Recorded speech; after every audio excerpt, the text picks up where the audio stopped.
Hello students, आज हम बात करने वाले हैं क्लास 10 का चैप्टर एरिथमेटिक प्रोग्रेशन। दरअसल एरिथमेटिक प्रोग्रेशन क्या है? एरिथमेटिक प्रोग्रेशन है वो जैसे कि होगा एक पैटर्न की जैसा होता है कि लिस्ट ऑफ नंबर, बहुत सारा नंबर होता है, उसका कोई एक पैटर्न फॉलो किया जाता है। पैटर्न क्या है? जैसे कि मान लो ये एक नंबर है 2, 4, 6, 8, 10 वैसा नंबर। देखो इसमें फर्स्ट वाला जो टर्म है वो है 2, इसका तो गैप देखो, हर एक का गैप है 2, यहाँ से भी यहाँ गैप है 2, यहाँ से गैप है 2, यहाँ गैप है 2, हर एक का इंक्रीजिंग ऑर्डर 2 इंक्रीज हो रहा है। सेम यहाँ भी एक नंबर है 3, उसका सेकेंड वाला टर्म है 5, 7, 9 इस तरह। तो हर एक का नंबर सेम, यहाँ भी 2 इंक्रीज हो रहा है, ये भी 2 इंक्रीज हो रहा है, ये भी 2, ये 3 भी हो सकता है, 4 भी हो सकते हैं, लेकिन हर एक का पैटर्न सेम होना है। तो एरिथमेटिक प्रोग्रेशन का मतलब क्या है? वो जो एक पैटर्न फॉलो होगा और इस पैटर्न का हर एक नंबर, देखो ये एक टर्म, ये वाला दूसरा एक टर्म, इसका नाम है फर्स्ट टर्म। पहला जो होता है उसका नाम है फर्स्ट टर्म,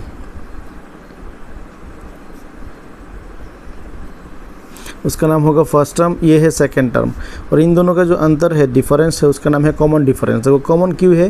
क्योंकि हर एक का जो डिफरेंस है वो 2 है, हर एक का डिफरेंस 2 ही है। यहाँ देखो वो डिक्रीज़ हो रहा है, यहाँ से 3 माइनस हुआ तब जाके 7 मिला, 7 से 3 माइनस हुआ तब जाके 3 से 3 माइनस हुआ तब जाके इस तरह। अगर हर एक को 3 डिक्रीज़ हो रहा है तो सेकेंड वाला टर्म, तो यहाँ का फर्स्ट टर्म है, ये वाला है फर्स्ट टर्म और ये वाला है सेकंड टर्म। देखो कॉमन डिफरेंस कितना है? 3, क्योंकि हर एक वैल्यू 3 डिक्रीज हो रहा है, इसलिए कॉमन डिफरेंस है 3। तो वो है एरिथमेटिक प्रोग्रेशन, इंक्रीज भी हो सकता है, डिक्रीज भी हो सकता है। वो एक पैटर्न का जैसा फॉलो हुआ है और हर एक का है, उसका नाम है टर्म। तो वो जो जनरल फॉर्म होता है वो है ए फर्स्ट टर्म, उसके साथ अगर हम डी प्लस किया, मतलब कॉमन डिफरेंस को हम डी से डिनोट करते हैं। कॉमन डिफरेंस यहाँ है, कॉमन डिफरेंस है डी, इस तरह कॉमन डिफरेंस को हम डी से डिनोट करते हैं। तो पहला वाला जो टर्म होगा वो होगा ए, कॉमन डिफरेंस अगर डी हुआ तो उसका सेकंड टर्म होगा ए प्लस डी, मतलब यहाँ 2 है, उसका कॉमन डिफरेंस अगर 2 होता है तो 2 के साथ 2 प्लस किया तो 4, 4 के साथ फिर से कॉमन डिफरेंस प्लस किया तो 6, 6 के साथ फिर से कॉमन डिफरेंस प्लस किया तो 8। इस तरह हर एक टर्म के साथ अगर कॉमन डिफरेंस को ऐड किया जाए तो दूसरा वाला टर्म मिलेगा। देखो इसके साथ अगर फिर से कॉमन डिफरेंस को प्लस किया जाए तो ए प्लस 2d, ए प्लस 3d, वो है general term of arithmetic progression. वो एरिथमेटिक जो प्रोग्रेशन है एपी, उसका जनरल टर्म होता है। अब जाके अगर हम एक्सरसाइज स्टार्ट करें इन जनरली, तो एक्सरसाइज में फर्स्ट जो पहला वाला जो क्वेश्चन है, देखो क्या लिखा है, the taxi fair in each kilometre when the fair is 15 rupees 15 for the first kilometre and 8 for each additional kilometre. Question क्या है? Which of the following situation does the least of the number involve in making the arithmetic progression. यहाँ कौन सा वाला जो जितना भी situation है, इस सिचुएशन पे कौन सा वाला एरिथमेटिक प्रोग्रेशन हुआ, मतलब एरिथमेटिक प्रोग्रेशन जैसा वो जो पैटर्न फॉलो किया जा रहा है, कौन सा वाला। तो पहला का नंबर क्या है कि उसमें 1 का 1 नंबर जो है उसमें क्या है कि 15 वाला फर्स्ट किलोमीटर के लिए जो, उसके बाद एडिशनल जितना भी किलोमीटर वो टैक्सी जाएगा उसका एडिशनल चार्ज मिलेगा 28। तो 8 और 15 मिला के 23। देखो यहाँ से एडिशनल चार्ज है 8, फिर से अगर और उसके बाद 31, उसके बाद 39, इस तरह देखो हर एक एडिशनल के लिए 8 रुपीज़ चार्ज, हर एक एडिशनल के लिए 8 रुपीज़ चार्ज। तो ये क्या एपी फॉर्म हुआ या नहीं? हाँ, ये एपी फॉर्म हुआ। क्यों हुआ? कि बिकॉज फर्स्ट टर्म फिक्स्ड है और हर एक का कॉमन डिफरेंस 8। देखो हर एक का कॉमन डिफरेंस 8। अगर कोई भी पैटर्न उसका फर्स्ट टर्म और कॉमन डिफरेंस, अगर हर एक का कॉमन डिफरेंस अगर सेम हुआ तो वो होगा एपी। अगर कॉमन डिफरेंस हर एक का डिफरेंट हुआ तो वो एपी फॉर्म नहीं होगा।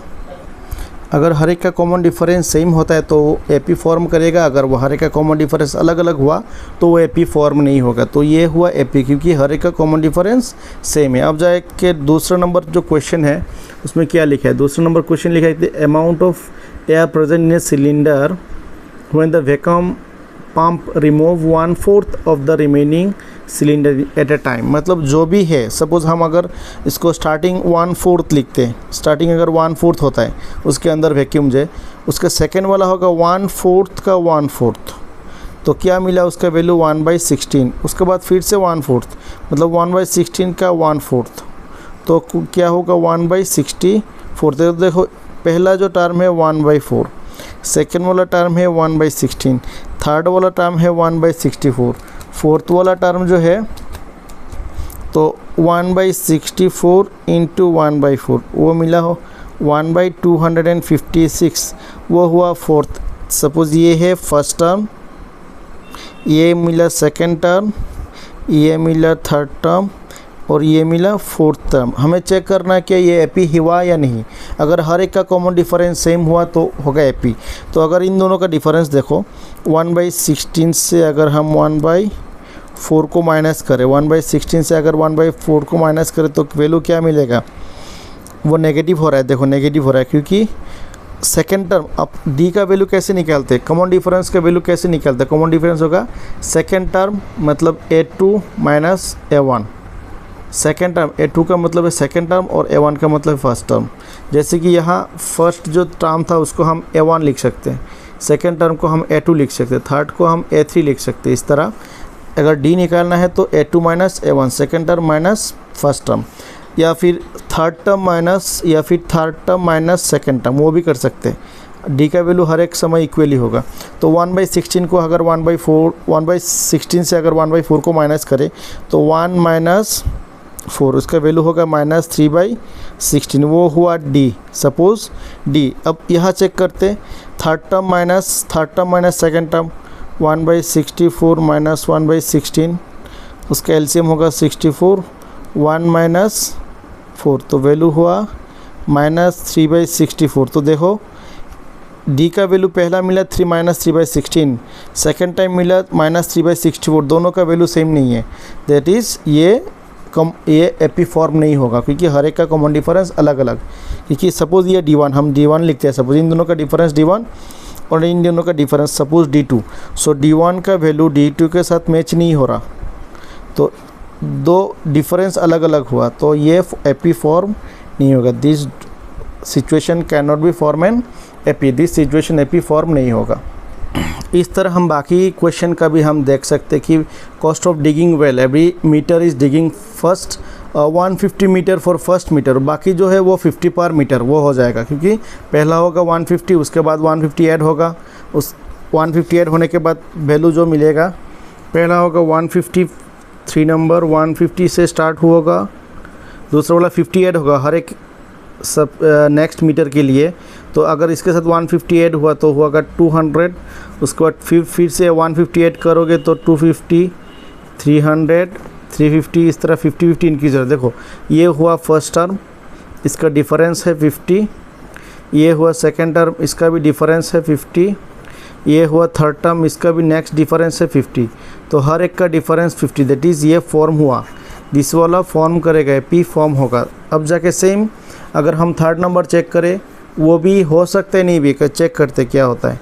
वो फोर्थ वाला क्वेश्चन है amount of money in account every year 1000 होगा, डिपॉजिट होगा eight compound interest 8% per annum. Compound interest वो नहीं हो सकते क्योंकि अगर हम कंपाउंड इंटरेस्ट करें तो हर ईयरली वो अमाउंट ज़्यादा हो जाएगा, थोड़ा थोड़ा करके वो मतलब ज़्यादा होगा, इक्वल अमाउंट इंक्रीज़ नहीं होगा। दैट इज़ वाई ये वाला हमारे एपी फॉर्म नहीं करेगा क्योंकि हर पहला सपोज़ पहला ईयर में अगर इसका अमाउंट इंटरेस्ट अगर 100 हुआ तो दूसरा वाला ईयर में उसका इंटरेस्ट थोड़ा ज़्यादा हो जाएगा क्योंकि इंटरेस्ट और प्रिंसिपल मिला के जो होगा उसका इंटरेस्ट होगा। तो इंटरेस्ट हर ईयर में सेम नहीं होगा, इसलिए वो वाला फोर्थ नंबर एपी फॉर्म नहीं होगा। अब जाके क्वेश्चन नंबर 2 क्या लिखा है देखो, right the first 4 term of an AP. हाँ ए दिया हुआ है, फर्स्ट टर्म दिया हुआ है कॉमन डिफरेंस। तो हम कैसे निकालना है 2 नंबर का। 2 नंबर का पहला जो क्वेश्चन है इसमें गिवन क्या है, ए गिवन है, ए का वैल्यू है 10 और डी का वैल्यू है 10। हमें क्या निकालना है फर्स्ट 4 टर्म। तो अगर A1 लिखते हैं, फर्स्ट टर्म क्या है 10, A2 मतलब सेकेंड टर्म वो क्या था A प्लस डी, डी का वैल्यू है 10, that means 10 plus 10 that is 20 होगा सेकेंड टर्म। थर्ड टर्म होगा A2 plus D, second term के साथ फिर से कॉमन डिफरेंस प्लस किया, सेकेंड टर्म क्या मिला 20 और कॉमन डिफरेंस क्या है 10, 10 को प्लस करो तो इसका आंसर होगा 30, वो वाला थर्ड टर्म। और अगर फोर्थ टर्म करें तो A3 plus D, A3 plus D, तो A3 का वैल्यू क्या मिला, A3 का वैल्यू है 30 और डी का वैल्यू है फिर से 10, तो हर एक के साथ 10 प्लस करो तो क्या होगा 40। तो अगर हम इसको एक साथ पे लिखे तो 10 टर्म क्या होगा, पहले होगा 10, सेकेंड वाला है 20, उसके बाद है 30, उसके बाद है 40, इस तरह फोर्थ टर्म। बाकी अगर वो नेगेटिव हुआ, देखो क्वेश्चन नंबर 3 पे 3 वाला जो क्वेश्चन है इसमें फर्स्ट टर्म है 4, कॉमन डिफरेंस है -3। तो स्टार्टिंग होगा 4 से, हम डायरेक्टली लिखते हैं 4 से स्टार्ट होगा। उसके बाद ये हुआ फर्स्ट टर्म A1 और A2 क्या होगा A1 प्लस डी का, लेकिन डी का वैल्यू तो हमें नेगेटिव है, क्वेश्चन पे डी का वैल्यू नेगेटिव दिया हुआ है, तो पुट करें 4 प्लस -3। तो अल्टीमेटली 4 - 3 का वैल्यू है 1, वो मिला A2 का वैल्यू। अब जाके वो मिला A2 का वैल्यू। अब जाके A3 का वैल्यू अगर निकालते तो A3 होगा सेम A2 प्लस डी। अब जाके A2 का वैल्यू है 1 पुट करते और डी का वैल्यू है -3, अल्टीमेटली 1 - 3 -2, ये मिला A3 का वैल्यू। सेम A4 का वैल्यू क्या होगा A3 प्लस डी। A3 का वैल्यू मिला -2 प्लस और डी का वैल्यू है -3। तो अल्टीमेटली क्या हुआ -2 - 3 दैट इज़ -5। तो हमारा जो एपी फॉर्म हुआ उसका वैल्यू फर्स्ट स्टार्टिंग हुआ 4 से, 4 उसके बाद है 1, उसके बाद है -2, उसके बाद है ये फर्स्ट 4 टर्म ऑफ एपी। अब क्वेश्चन नंबर जो 1 के 3 number, the following AP right the first term and common difference. Very simple, पहला वाला है फर्स्ट टर्म और सेकेंड टर्म से अगर इसको माइनस करें तो होगा हमारा कॉमन डिफरेंस। जैसे कि 3 1 -1 -3 इस तरह एपी दिया हुआ है। तो फर्स्ट वाला जो है वो है फर्स्ट टर्म, तो ए का वैल्यू है फर्स्ट टर्म और डी मतलब कॉमन डिफरेंस वो second term minus first term. Second term क्या है, सेकेंड टर्म का वैल्यू है ये वाला 1 माइनस फर्स्ट टर्म का वैल्यू है 3, तो वैल्यू क्या मिला -2, डी का वैल्यू -2। हम दूसरा वाला भी चेक करते हैं, थर्ड से अगर इसको माइनस करें उसका भी वैल्यू डी होगा A2 - A1। देखो A2 का वैल्यू है -1 और माइनस फर्स्ट सेकेंड वाला टर्म भी 1, तो अल्टीमेटली -2 ये भी सेम, तो डी का वैल्यू सेम हुआ। तो क्वेश्चन क्या है, फर्स्ट टर्म निकालना है और कॉमन डिफरेंस। कॉमन डिफरेंस कैसे निकालते हैं, ऑलवेज सेकेंड जो टर्म है उससे अगर हम फर्स्ट टर्म को माइनस करें तो कॉमन डिफरेंस, उस तरह थर्ड टर्म से अगर हम सेकेंड टर्म को माइनस करें तो भी कॉमन डिफरेंस, उस तरह फोर्थ टर्म से अगर हम थर्ड टर्म को माइनस करें तो भी कॉमन डिफरेंस सेम ही होगा। इस तरह हम बाकी वाला क्वेश्चन भी यहाँ जो है बाकी वाला भी कर सकते हैं। अब जाके क्वेश्चन नंबर 4 क्या लिखा है, वो जो द फॉलोइंग एपी, कौन सा वाला एपी है। हाँ मैंने पहले भी बोला था अगर हर एक का कॉमन डिफरेंस सेम हुआ, कॉमन डिफरेंस अगर सेम होता है तो एपी होगा। देखो पहला 4 का 1 नंबर क्वेश्चन, पहला 4 का 1 नंबर, ये है 4 का 1 नंबर क्वेश्चन, ठीक है। तो फर्स्ट टर्म जो है ए का वैल्यू मिला 2, ठीक है। अगर डी का वैल्यू निकालते तो second term minus first term A2 - A1, second term है 4 - 2, इसका वैल्यू क्या मिला 2। फिर से चेक करते कि थर्ड टर्म या सेकेंड टर्म, डी का value A3 - A2, third term का वैल्यू है 8, तो 8 - 4 यहाँ मिला 4। देखो डी का वैल्यू अलग अलग मिला तो ये एपी फॉर्म नहीं होगा। अगर डी का वैल्यू हर एक का वैल्यू सेम होता है तो वो होगा एपी, अदरवाइज वो एपी फॉर्म नहीं होगा। तो तो आप क्या लिखेंगे, this do not form an AP, they